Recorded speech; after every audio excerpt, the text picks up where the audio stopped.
All right, good morning and good afternoon. My name is Kaitlyn Langer and I am a community coordinator at eFolder and your host for today's event. Welcome to our eFolder Partner Chat Series. This webinar series brings together leading eFolder partners for business-oriented discussions. Today's topic is effective sales tactics and strategies for MSPs. This is part 2 in a webinar series, Sales Strategies. Today, we are joined by eFolder partner Keith Keller, Vice President and COO at ACCi.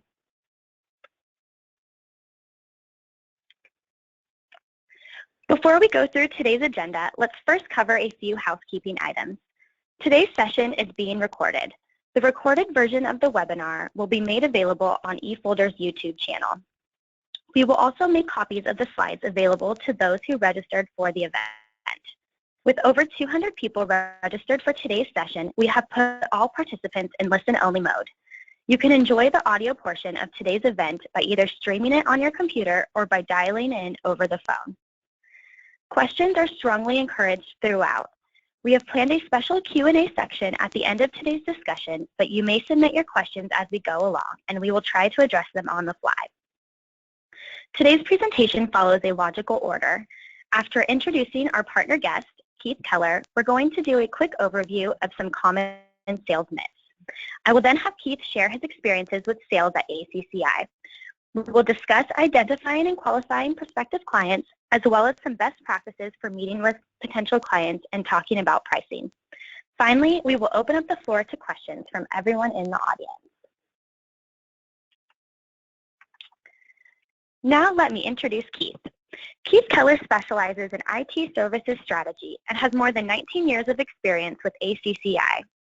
Keith started at ACCi in sales and moved to becoming sales manager before also getting involved in the operations side of the business. Keith, welcome and thanks for joining us today. Yeah, thanks for letting me be part of this presentation. Look forward to it. Awesome, great. So Keith, can you share with us a little bit more about ACCi? Sure.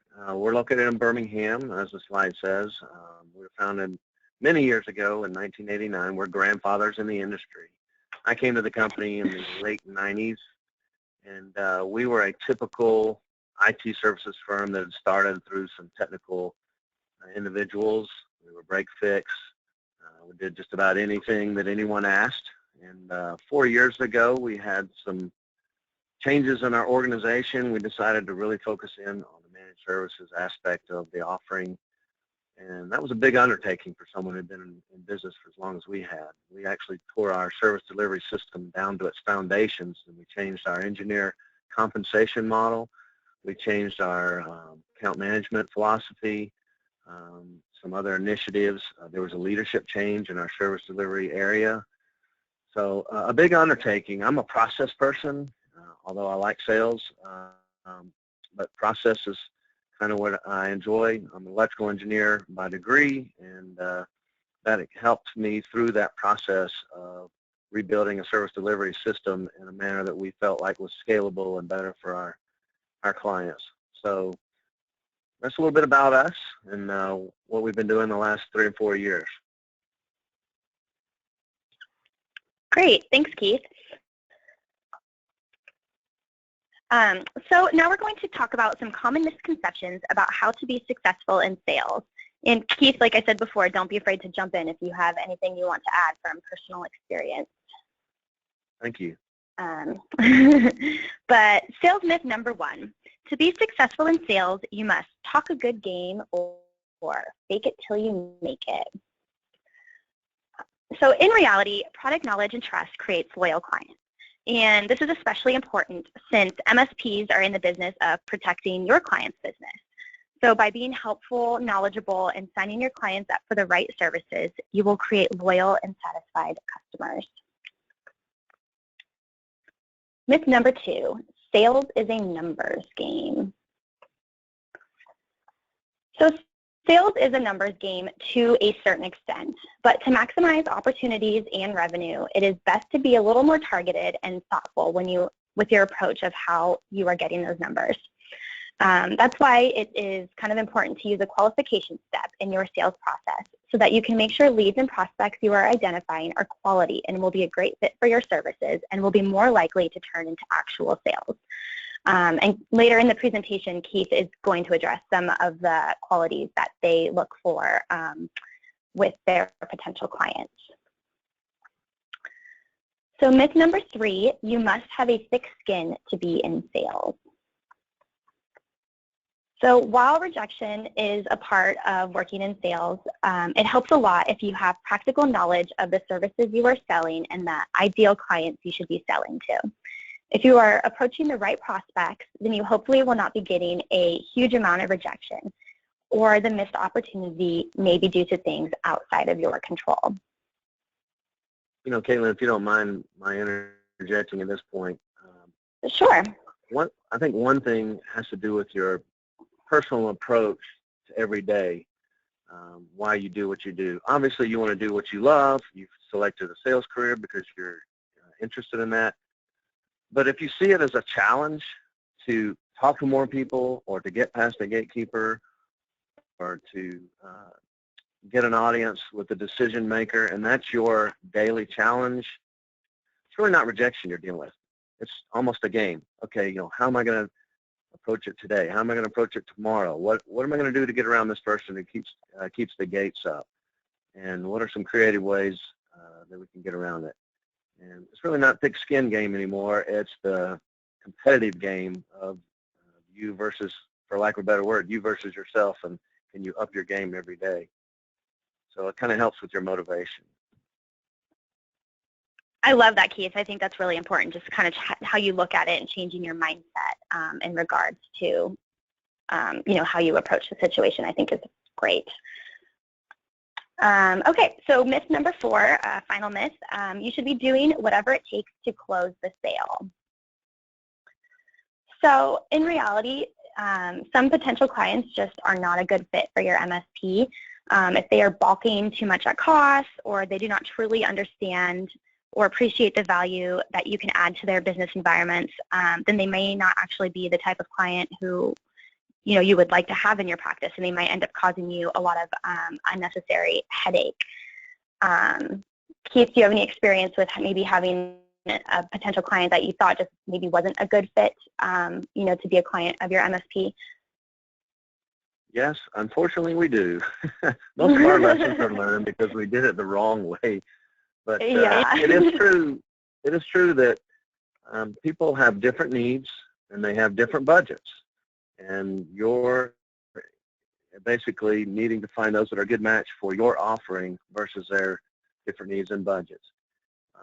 We'll talk about this a little bit later, but I mean, think about when you take a vacation. Those of you who've been to Disney World or Disneyland, you understand that it's an amazing experience. Everything works excellent, works like clockwork. It's also very expensive.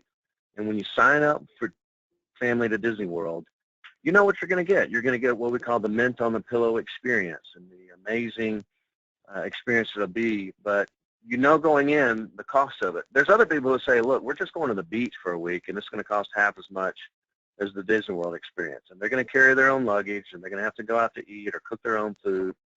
And it's going to be different, and that's okay.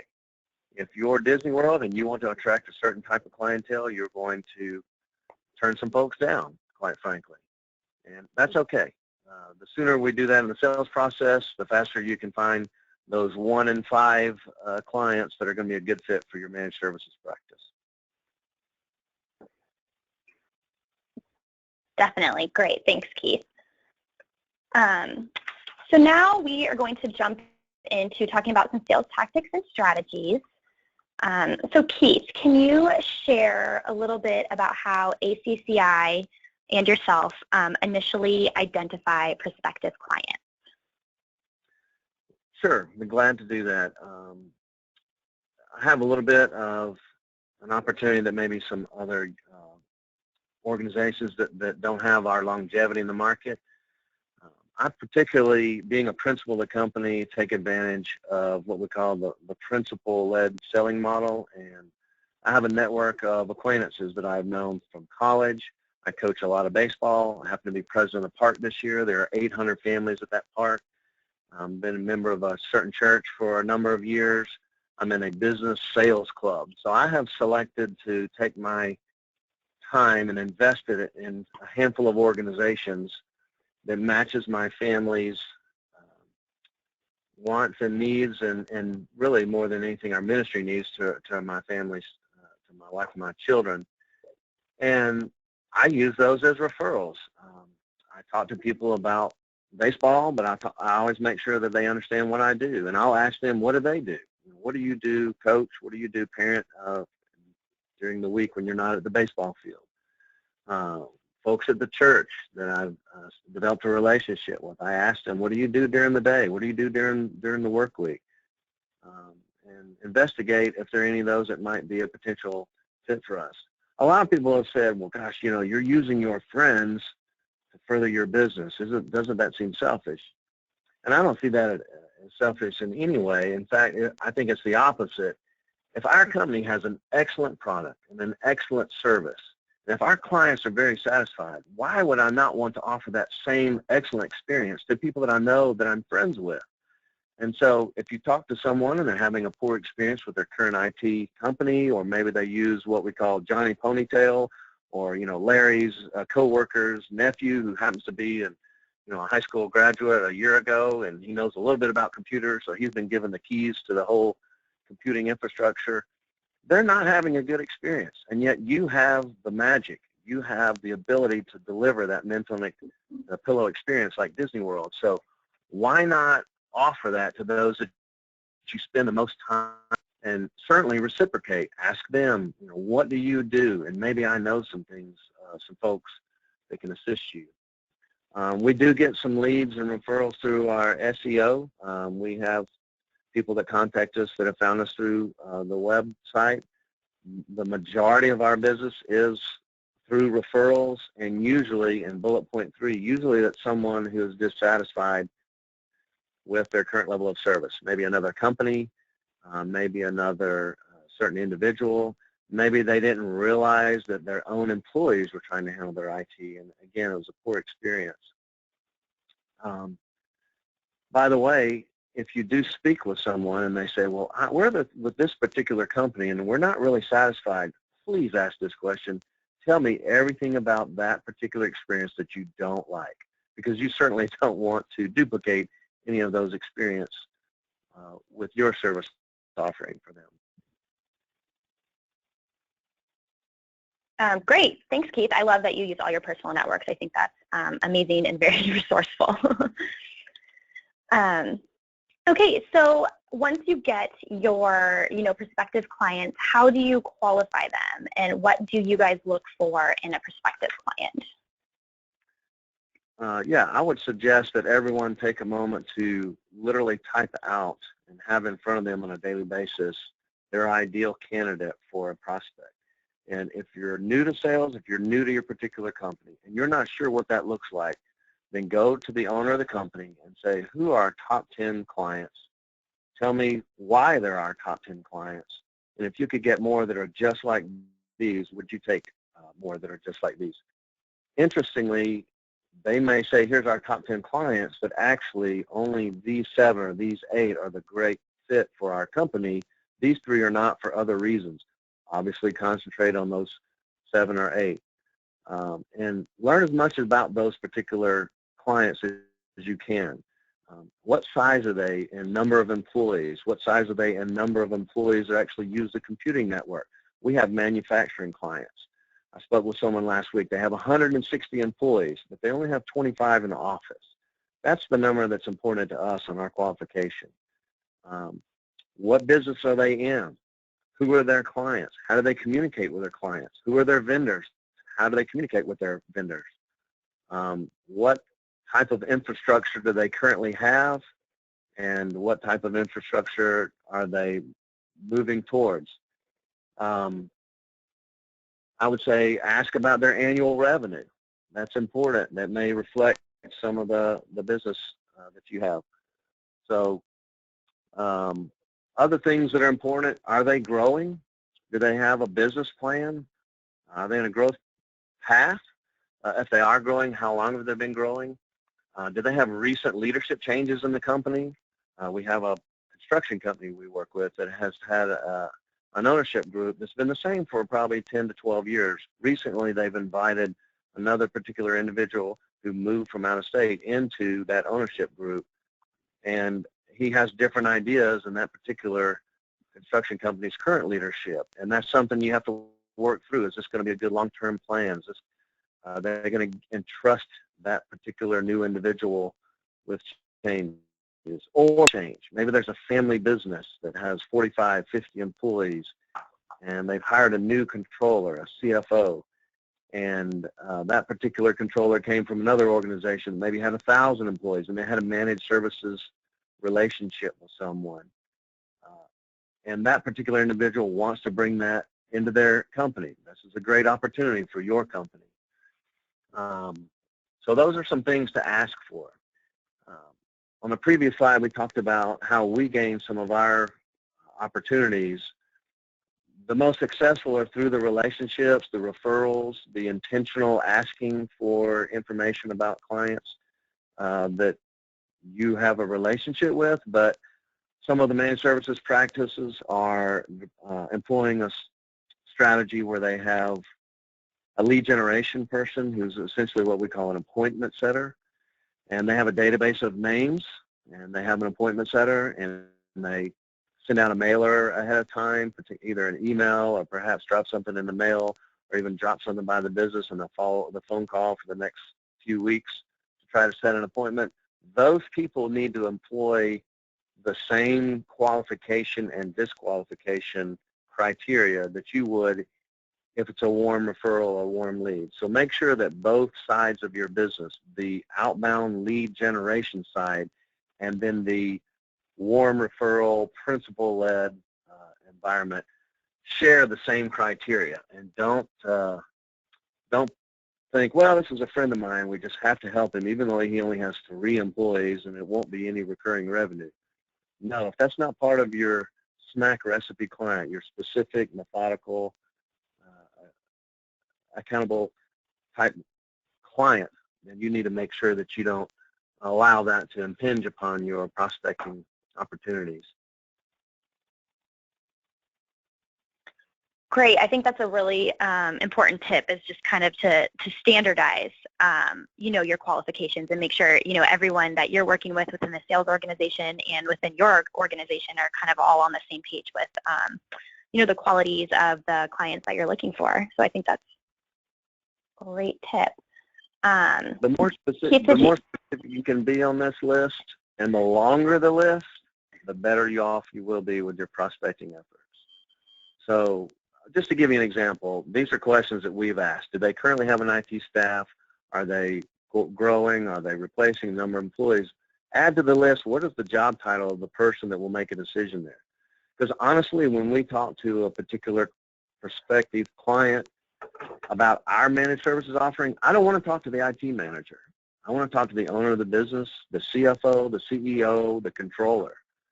And when we have an introduction and we say, hey, we're here to talk to you about your IT computing strategy, they say, oh, well, let me get you in touch with the IT manager. Thank you. I'm sure we'd love to talk to them at some point, but primarily we want to talk to the decision maker in the business about the strategy of converting capital expenditures to operational expenditures and improving the operational maturity level of your IT staff. So make sure that your list is long with as many qualification and, quite frankly, disqualification categories that you can have on that list. Great. So Keith, you kind of just touched on some things that we have in our next slide, but some tactics for initial contacts. You kind of touched on these, but if you could maybe explain, go into detail a little bit more.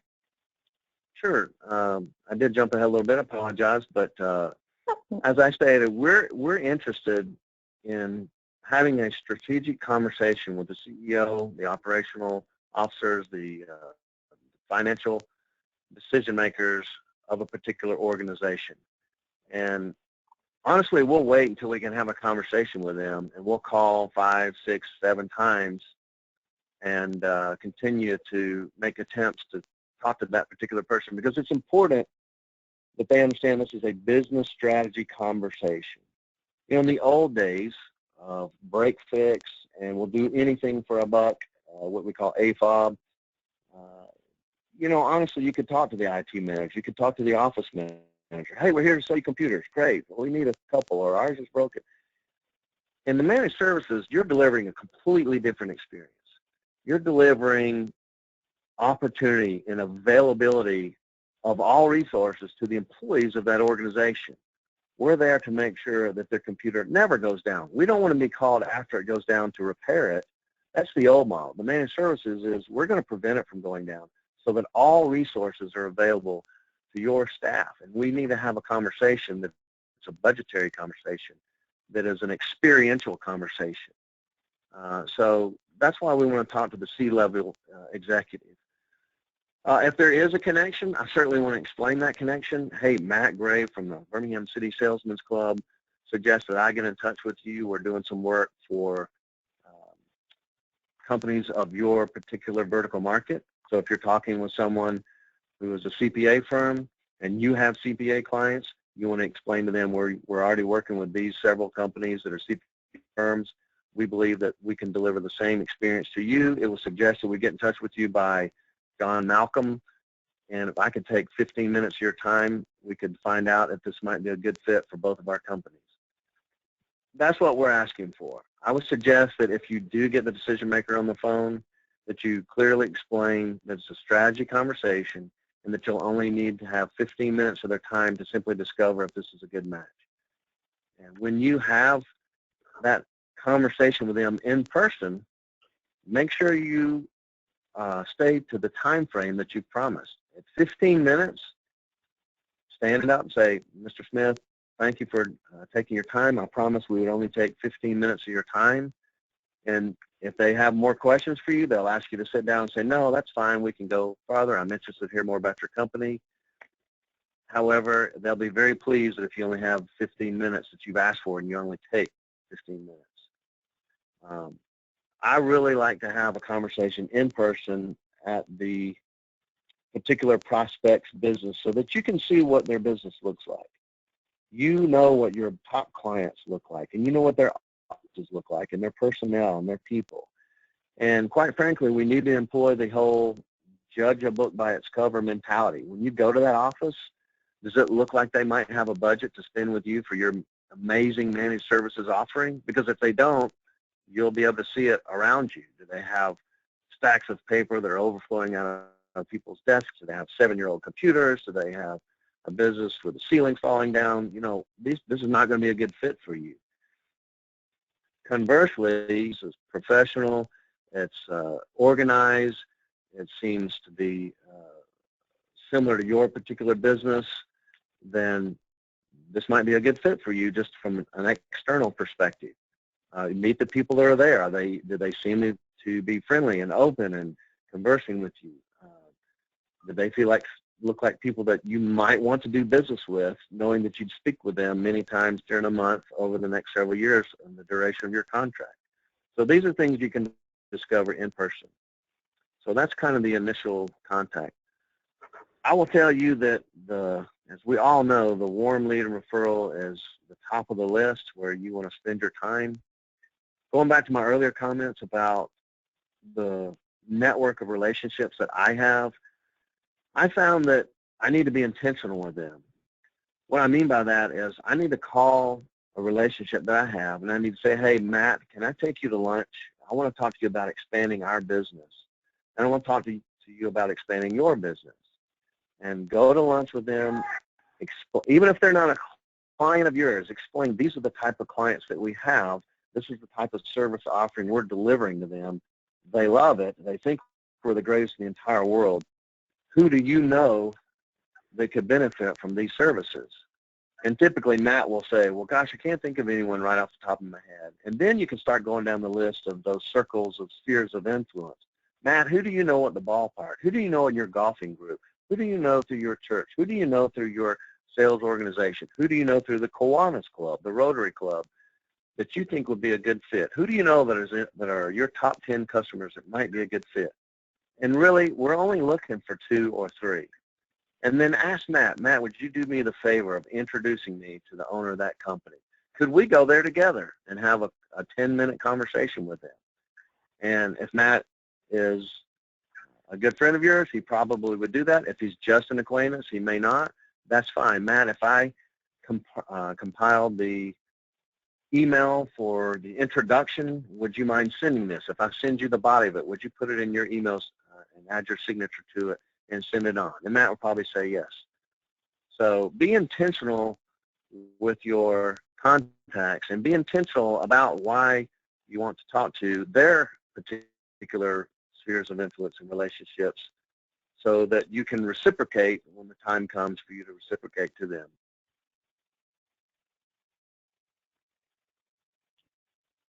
Great. Thank you, Keith. So you kind of touched a little bit on the meeting, meeting at the office or an outside meeting with the key decision maker, at the company. So the next step would be, actually having that in-person conversation. When you have that person's time, maybe those 15 minutes or 20 minutes that you plan to sit with that leader at that company, how do you effectively communicate the value proposition that you can bring to their business? So number one, do your research about the company. I cannot tell you how many times I've sat in front of an owner of a company who tells me they were called on by a sales rep who knew nothing about their business. Obviously, we can find out a lot about their business on there. Do your research on the internet. Go through LinkedIn. See who works there. See if they're mentioned in the local news via online, the Chamber of Commerce, the business journals, etc. Find out as much about their company. What do they do? How often do they do what they do? Is it a transactional sale? They occur on a daily basis, or are they project-based and only have one project every 4 months? Where is the leadership from? Their revenue. Tools like Manta.com can give you information about the ownership, the number of employees, the revenue, how long they've been in business. Do your research so that when you go there, you don't have to cover those with them. Secondly, when you meet with a key leadership figure, you need to know a little bit about what you think their personality is. If you've not read the book, Make a Difference by Larry Little, go get it. It's an excellent book that takes the DISC personality profile and assigns each of the letters an animal trait. And so just as an example, the D in DISC profile, which is normally dominant and sort of a leadership, entrepreneurial, that's a lion. And you'll begin to use the animal figures probably more often than you will want, but you'll want to make a judgment, going back to judging a book by its cover, based on the office space, the interaction of the other staff with that particular individual. And is this the owner of the company that has 30 seconds and needs 3 points of data and looks at the bottom line and needs to make a decision? Because your conversation with them is going to look different than perhaps the CPA, bookkeeper, or the controller, who maybe have more of the C and the DISC personality, which is a camel, and they always follow steps and always follow a process. Those are the people who will ask you questions. How long has your company been in business? What are some of your clients? What is your average size of your clients?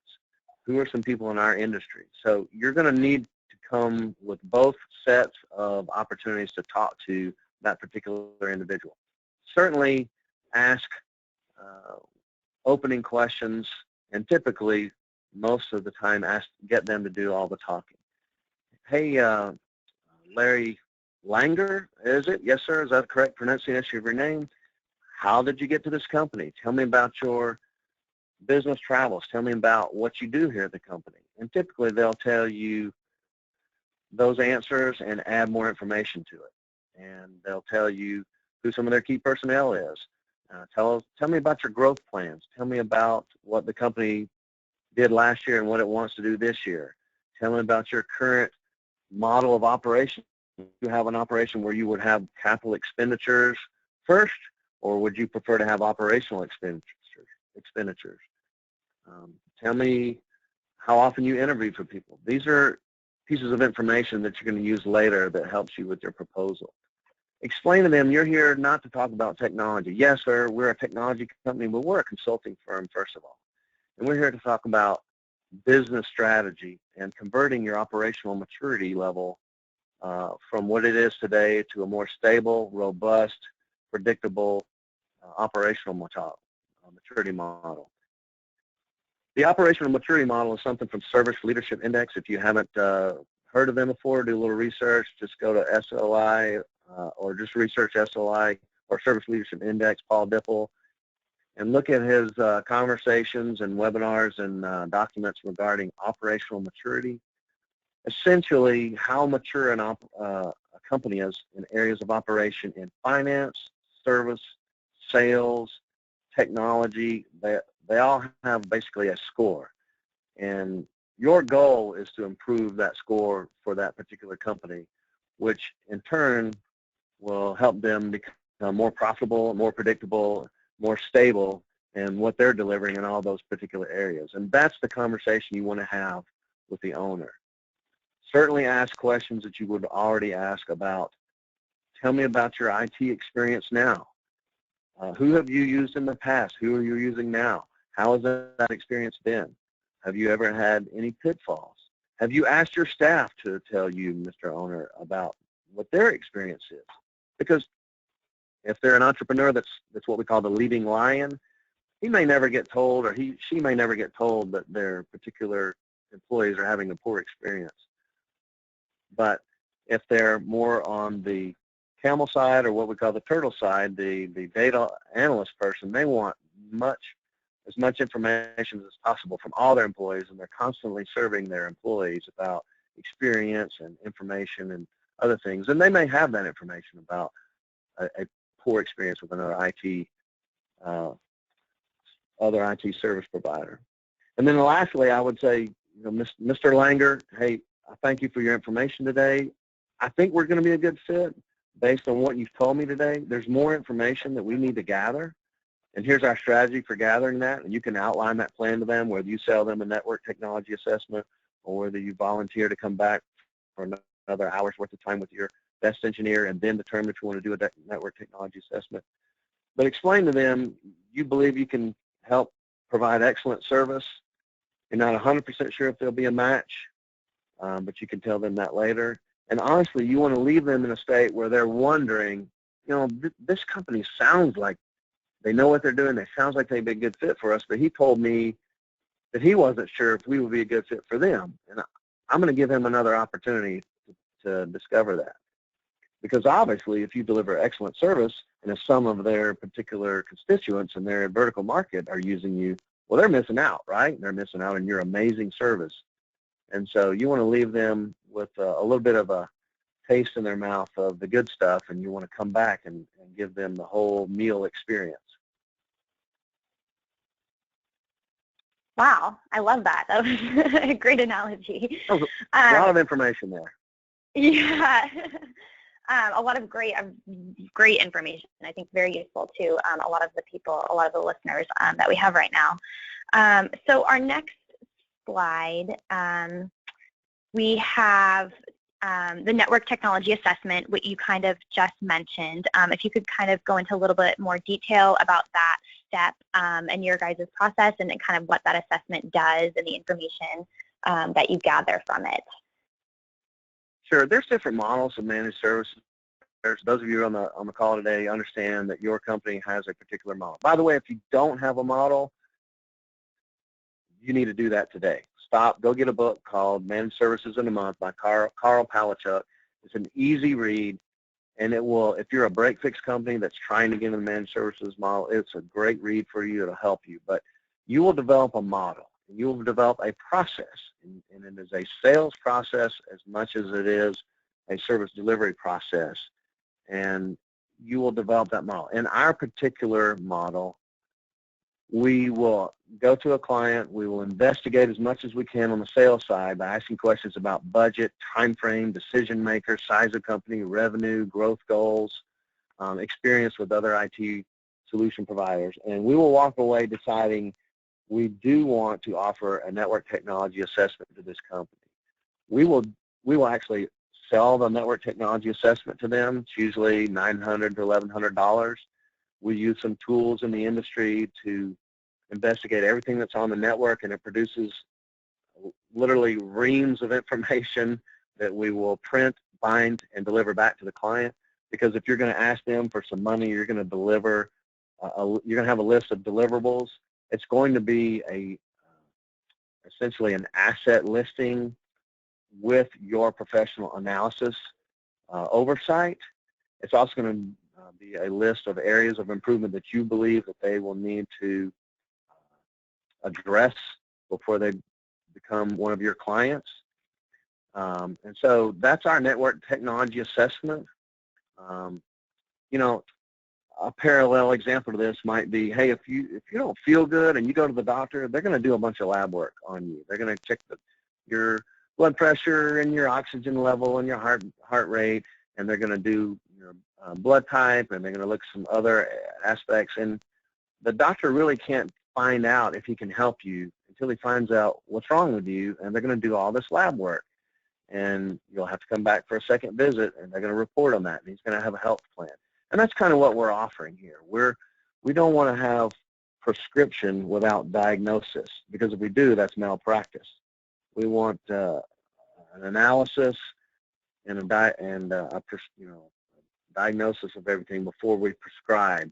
And by the way, it might be that you determine that they're not going to be a good fit for you because you've learned that everything on their entire network is a disaster, and you might walk away. So if that is the case, you've given them a blueprint for what things that they need to improve, and then they can decide if they want to move forward. You've given them a budget, and they have a plan. They now have the architectural plans to build their house of stability. You may choose to be the builder as well as the architect, or you may choose to only be the architect and not be the builder based on a variety of factors. I would say point number 2, marketing and selling tools to differentiate your company and services. Make sure you have something to sell. I know that sounds simplistic, but when you came to your company, did they have sales collateral for you, and did they have deliverables that would fit on a single sheet that you could be trained on in a matter of a few hours or days as an entry-level sales experience? And is it consistent from the top to the bottom? Make sure you understand what's included in your offering and then what's not included and what makes it different from the next person. So as an example, we'll talk with a particular company. We say we have managed services, and of course that term is extremely undefined, and it is very fuzzy in the marketplace. And so someone will say, well, that's great. We already have that. We have a monitoring and antivirus solution from someone else called managed services. Yeah, I appreciate you sharing me with that with me, Mr. Controller. That's not what we have. We have something completely different. We're delivering stability and experience and a team of engineers that is not the Army. They all look the same and act the same. We're a team of Navy SEALs that has highly trained, highly experienced, that work together as a team with different areas of expertise. You know, you need to differentiate your team from someone else. You need to do it with your marketing materials, with your conversations, with the sales experience that you're delivering to the client. So that's kind of the second point. And of course, you have to deliver what you promise. And you can tell the client, hey, this is what we're going to deliver to you. Tell them at the beginning, then actually deliver it to them, and then follow up. Maybe your first quarterly business review 3 months into the contract. You say, hey, here's what we said we were going to do. This is where we are in the process. Do you find this to be the same? How do you find our particular customer service? How do you find your interaction with our engineers? Are there things that we need to improve? And just communicate with them on a regular basis throughout the contract of your services with them to make sure that you're delivering what you actually promised. And of course, if they say yes, we know what the next step is. The next step is to say, that's fantastic. Who else do you know that would be benefit from our excellent service that we're delivering to your company? That's what we're going to ask them. Who do you know in your referrals? And of course, that starts the cycle all over again. Hey Keith, I have a question about the network technology assessment. Do you charge for that service? And if you do, how do you justify that cost for your potential clients? Sure, absolutely. So we do charge for it. Again, I mentioned it's maybe $900 to $1,000. We're talking about a network of 25 to maybe 75 users on a network. Why do we charge for that? Because we use a set of tools that cost us money. We are going to use those tools to deliver an amount of information that the client would spend probably hundreds of hours themselves gathering on a manual basis. And so now we're going to have them a complete listing of all of their assets, including their software, their versions of software, the serial numbers of machines, the serial numbers of software. All these things were they to be audited, they would need to be produced. By the way, we do have clients who are being audited by Microsoft. There are probably people on the call who also have some clients that have gotten that fun email from Microsoft that says you are a candidate for auditing for licenses. Well, great. We've delivered all of that to the client. That will help them with the headache.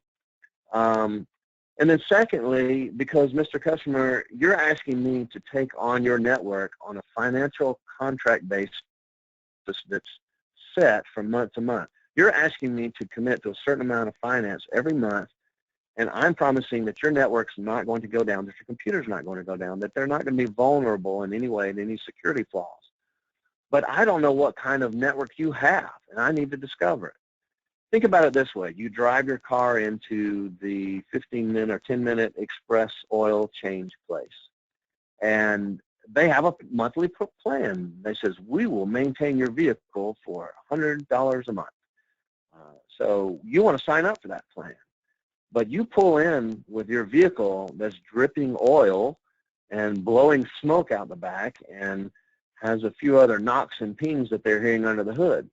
They're not going to put you on the plan until they determine what type of shape your car is in.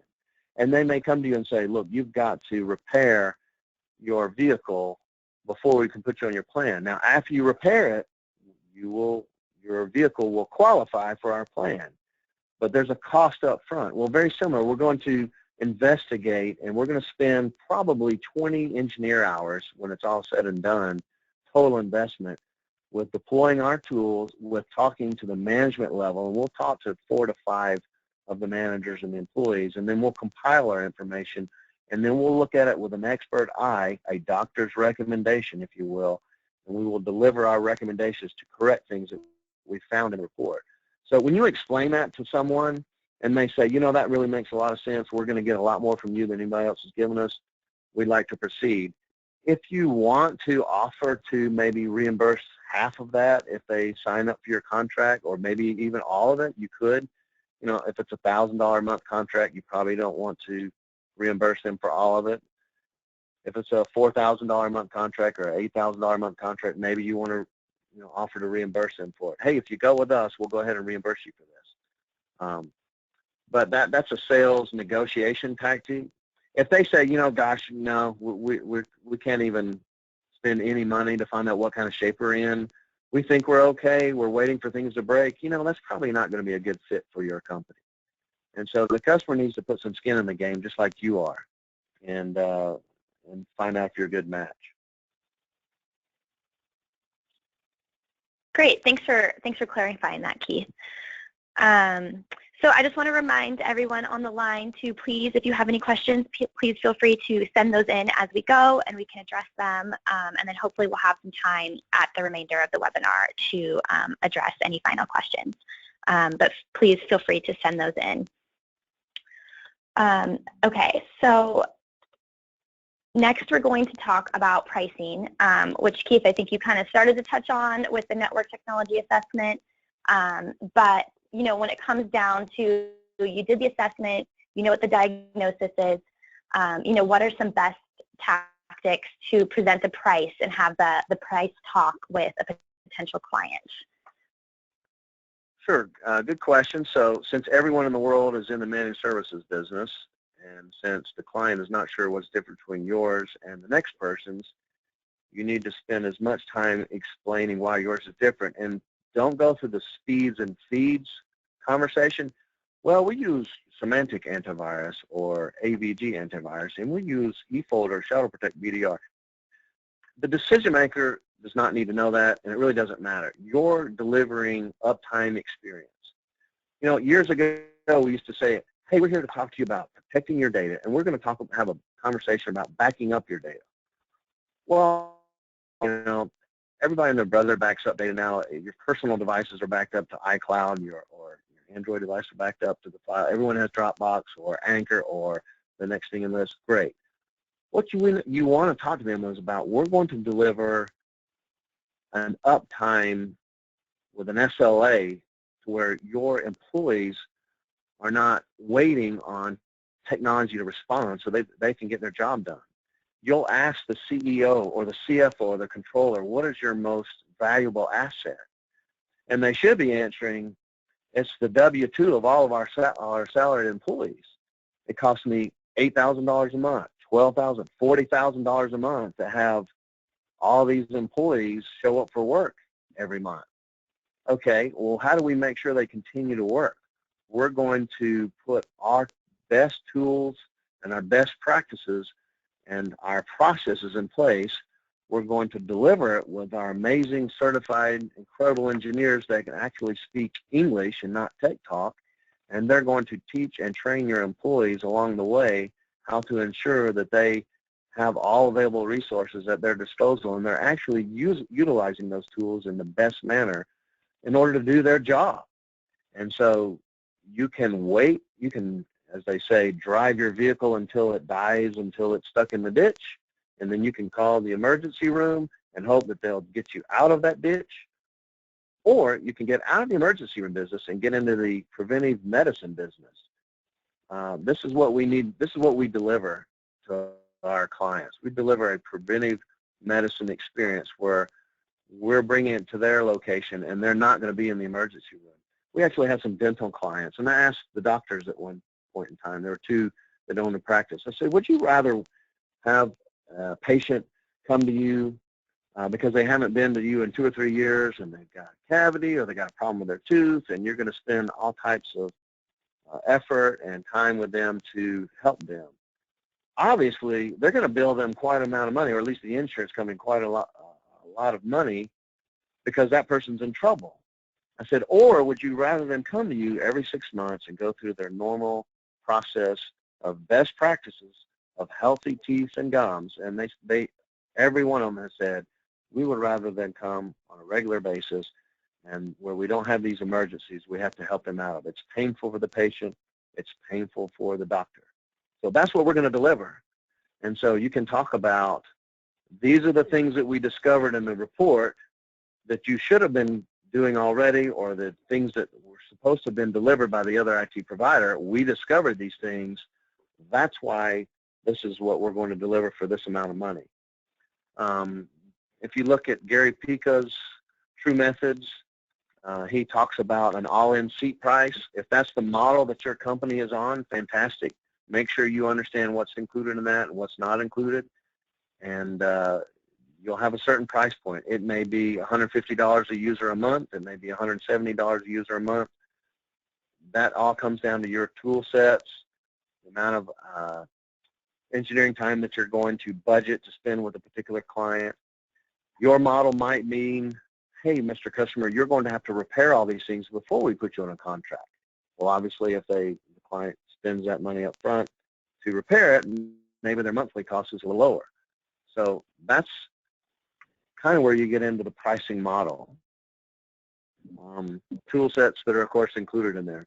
Now, just as an example, at our company, we have every one of our managed services clients, we deliver a solution set that is similar. We have our remote monitoring and management tool. That costs us X dollars a month for every license deployed a month.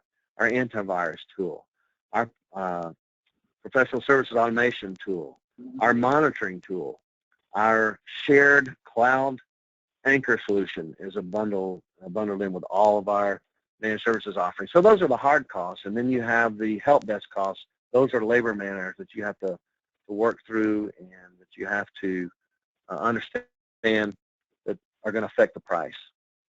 So I don't know if I asked all of your questions, Kaitlyn, but no, I think that was great. That covered a lot of stuff. You're giving a lot of great information.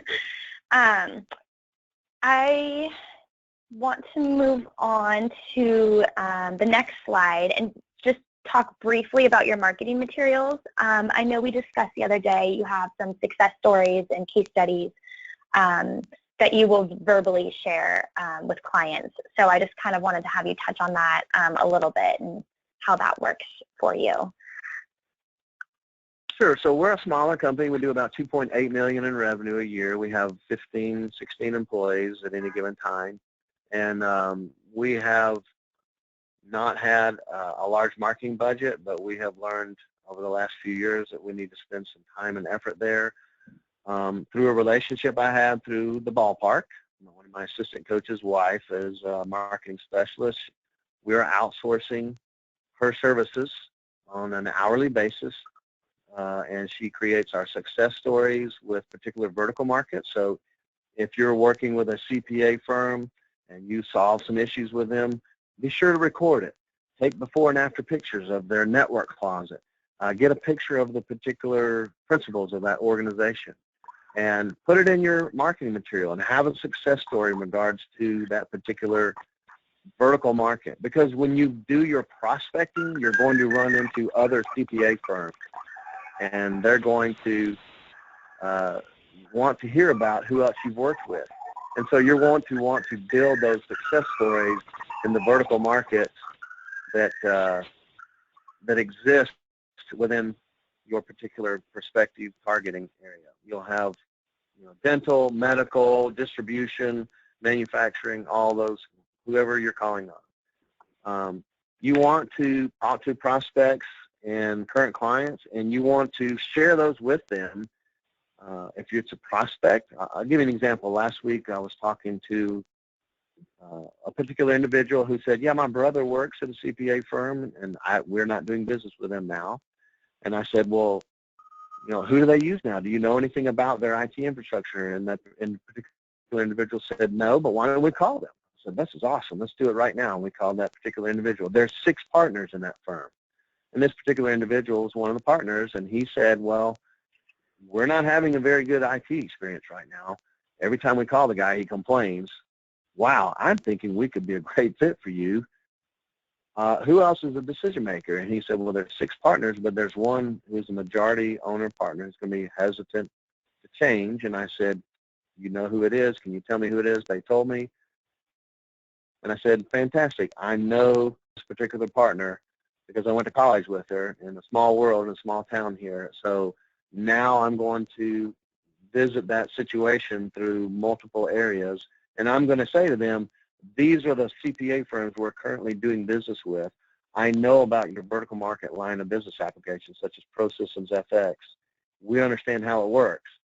When I said that, he said, well, gosh, maybe we need to be talking to you after all. You do business with the other ones, and you understand our software. So you're going to want to share success stories and how you help people down to the nth degree and as specific as possible. Honestly, for us, the mailer doesn't work near as well as picking up the phone and asking for an appointment or showing up in person, but we understand we need to be doing both and we need to be systematic. By the time you invest in an appointment setter, and you have a database of names, and you send a mailer and the postage, and you invest in the time that it takes to call someone, you're probably going to average somewhere around $500 to $800 per qualified lead that leads to a qualified appointment. That's a lot. That's expensive. But when you have recurring revenue coming in the door, and when you have 1 or 2 sales a month that they can cover those, then you'll know that you have a system in place that's repeatable and a success. Great. Thanks, Keith.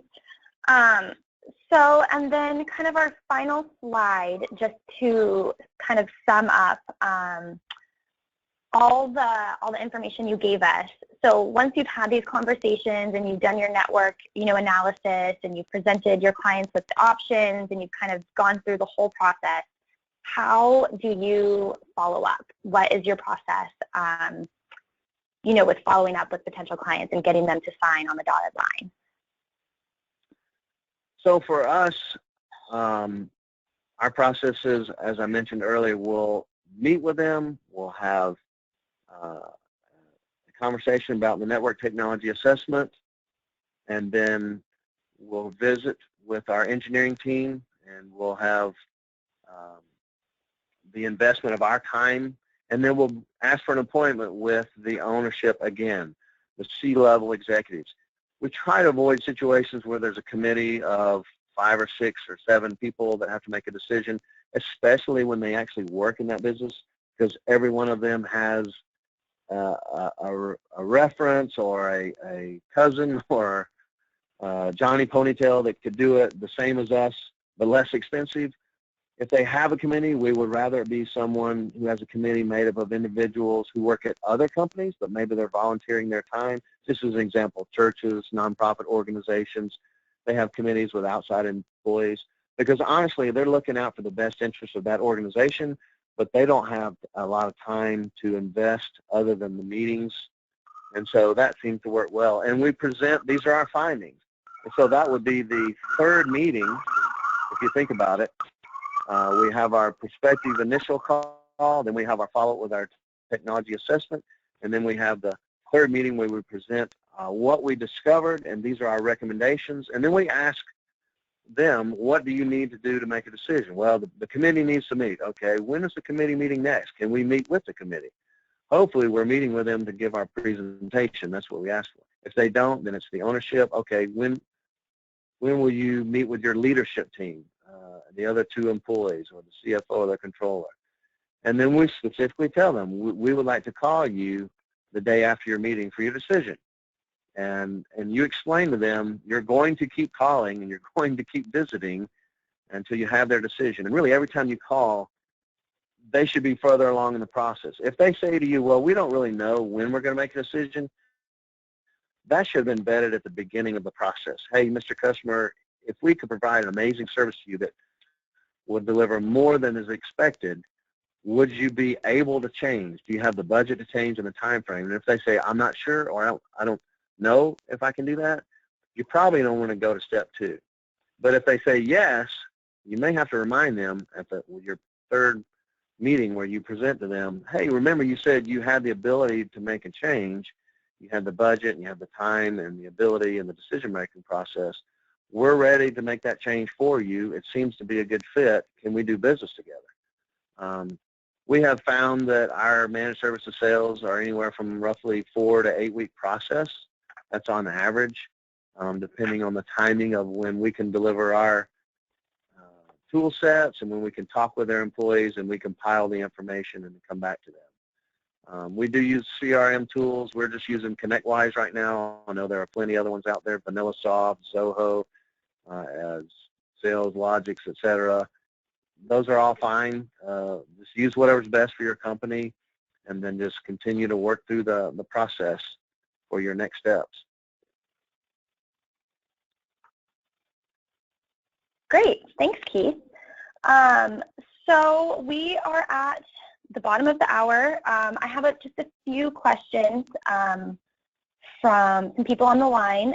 Just a reminder to everyone listening in today, today's webinar is being recorded, and the recording and the PowerPoint slides will be emailed out to everyone later today. So if you have some information you want to listen to, those slides will be available. Just some quick questions for you, Keith. Someone asked you, what tool do you use or you and your team use for the technology, network technology assessment? Do you have a particular tool that you guys use or a set of tools? Yeah, we're currently using rapid fire tools, and we have tried that and we're satisfied with it and the reports that it used. We're also on the True Methods plan, and so they have My IT Process, and that works great for clients, or excuse me, companies once they become our clients, but we're finding that we can actually use that in the process, the sales process as well, if we want to make that investment in time. If it's a smaller opportunity, we probably won't. If it's a larger opportunity, large for us is, you know, $6,000 to $10,000, then we'll probably use the My IT Process tool set that comes from True Methods in conjunction with rapid fire tools. Great, thank you. Another question, do you think that having a lead gen person should be separate from another sales person, or do you find it's better to have one person doing the whole sales cycle from start to finish? So that's always an interesting question. The answer is yes and no.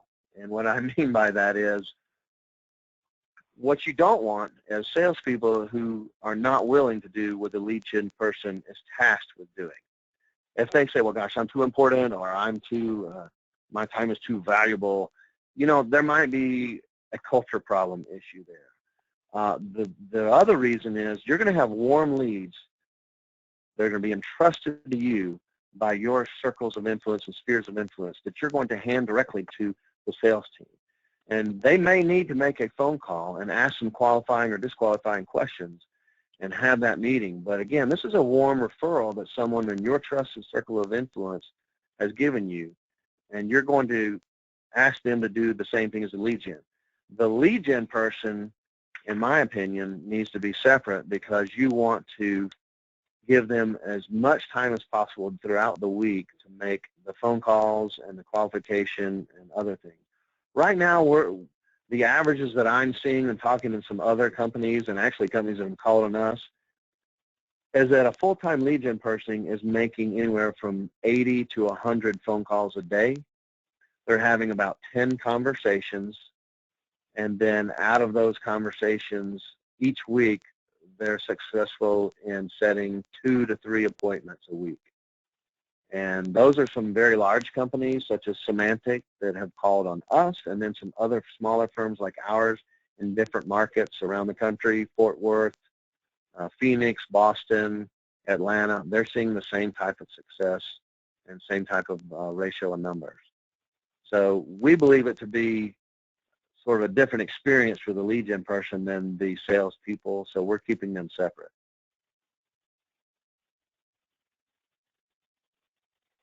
Great, thanks, Keith. And one final question, this is kind of, I feel like, a popular question. Do you have any particular methods for getting past the so-called gatekeeper at a company? Yes, I do. Call. Call again, call again, call again. Explain why you're calling. Explain that you'll continue to call. And at some point, so the law of averages will set in. Now, the reason I mention that is I get called constantly from vendors wanting to talk to me, and persistence pays off. I had a particular vendor that left me 5 messages, and finally on the 5th message I said, you know, I'm going to carve out 4 minutes of my day to call them back. They've been very persistent. I want to either let them know they don't need to call anymore, or I want to find out what they had to offer. I will tell you that, honestly, it's more important to be persistent, but you can couple that with what your earlier conversation was with the quality of the call. And if you're in a geographic area that you can go to that particular entity, and you can speak to the person in person that you've been calling on the phone, like the receptionist or the gatekeeper or the office manager, when you walk in and say, hey, I'm Keith, I'm the one who's called you, you know, a few times over the last few weeks. I just wanted to meet you face to face. I wanted to thank you for being friendly over the phone. Here's my business card. I really like to talk to Mr. Smith, and it would only be for 15 minutes. Is there a time of day that would be better than another that we could have a conversation? And they typically say, well, you know, I'll give them your card. But usually people are, when they see you in person, they're more friendly and they're more open. If you're not in an area that you can do that from a geographical standpoint, send the person a gift. Send them a Starbucks gift card. Send them a lumpy mailer, it has a tchotchke in it. Send them something that you can lead up behind with and say, hey, Mr. Carruthers, did you get that blue envelope I sent the other day? It had a $5 Starbucks gift card in it. You know, I'm the one who sent that. I really would like to have a conversation with you about how our company can stabilize your information technology experience. Again, that may help you get past the gatekeeper. You sent that directly to him. And now you can call and say, I'm following up on that blue envelope we sent to Mr. Carruthers last week. So just some small items where you could do that might help. Yeah, no, that's great advice. Thanks, Keith. So we are a little bit past the bottom of the hour, so we are going to wrap up today's webinar. Thank you to everyone for tuning in and listening. And Keith, thank you so much for participating and giving your advice. I think you had a ton of information packed in an hour, so I hope it was very useful to everyone on the line. So thanks again, and have a good day, everyone. Thank you.